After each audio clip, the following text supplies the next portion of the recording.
In our last video, we were motivating the section by looking at this vector field and computing vector line integrals for this vector field from the point 0, 0 to the point 1, 1 along two different paths. And we saw that we ended up with the same answer. And so this right here is going to be our big definition, one of our big definitions for the section. Let F be a vector field defined in an open region D in space. And suppose that for any 2 points A, B, and D, the line integral of f dot dr along a path C from point A to point B and D is the same over all paths from A to B.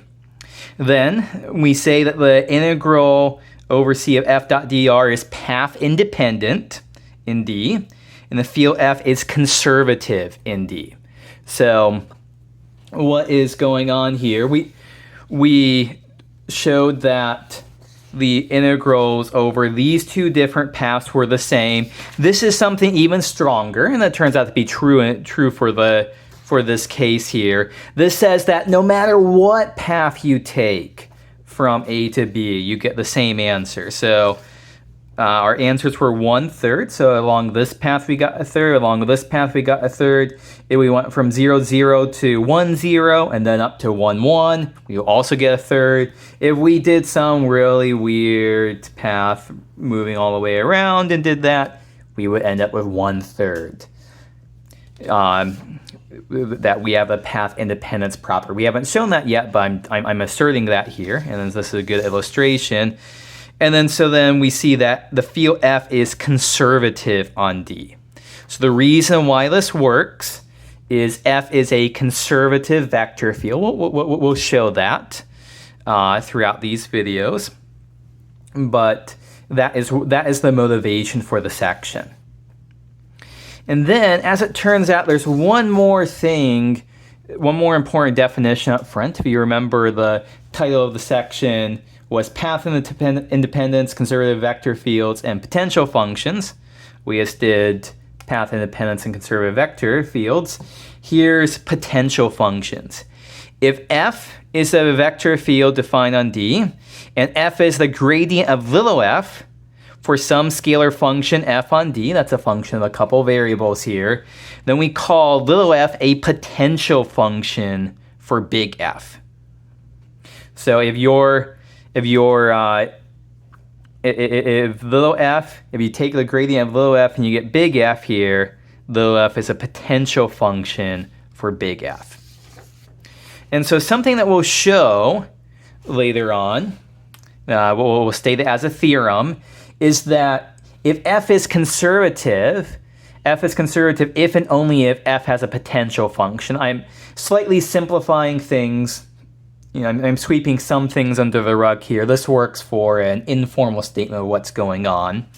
And so just to kind of illustrate this, going back to this vector field right here, compute the line integral of this.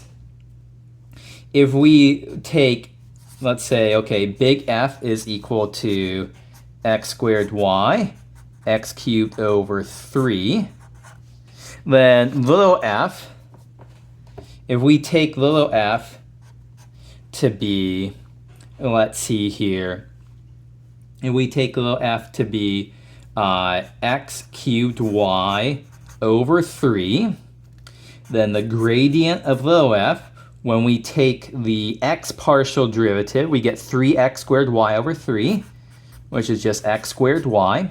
And when we take the y partial derivative, we get x cubed over 3, and sure enough, that is equal to this vector field that we're given.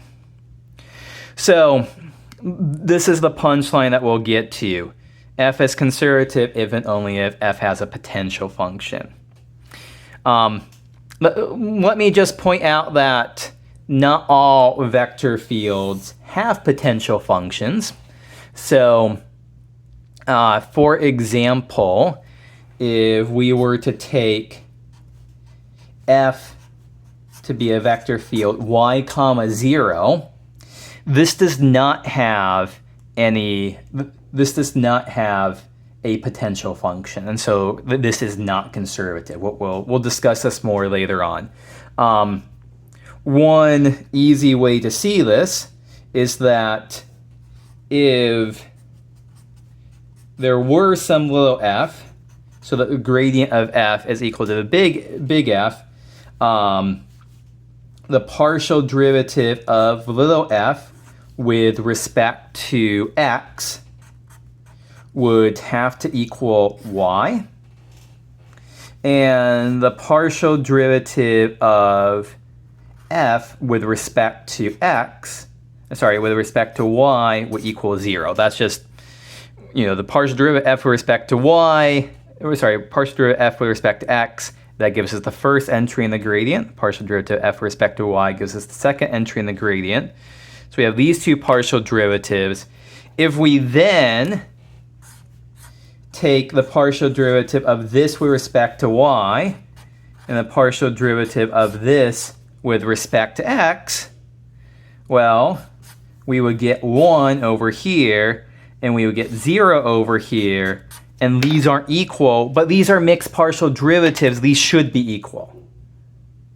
So we can conclude then that this little f does not have a potential function, so it's not conservative. So being conservative is something special. Okay, so that's more motivation for this section. In the next video, we'll state, the most important theorem of the section.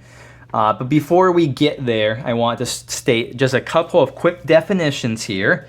So piecewise, smooth, connected, and simply connected. I'm going to offer some informal definitions that should suffice here. So piecewise smooth, basically, so we kind of know, like, this would be smooth. This would be like a smooth curve.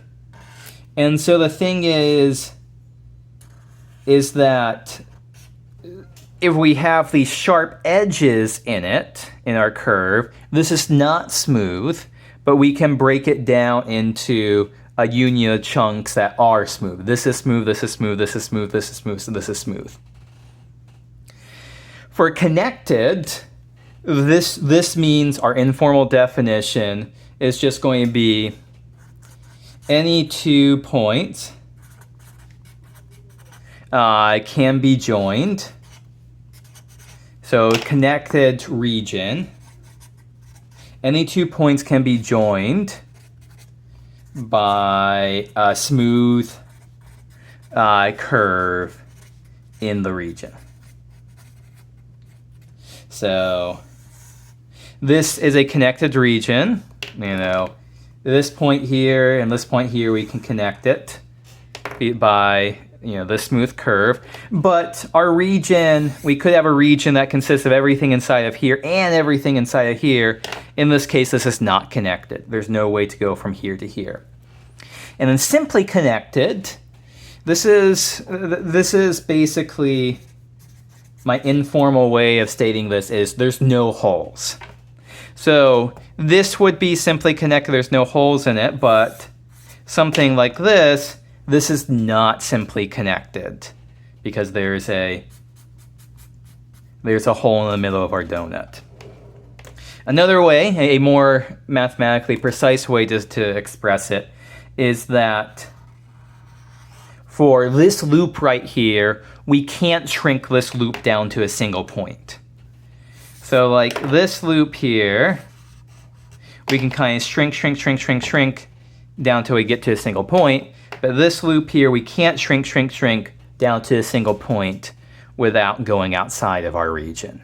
And so this will be important later on.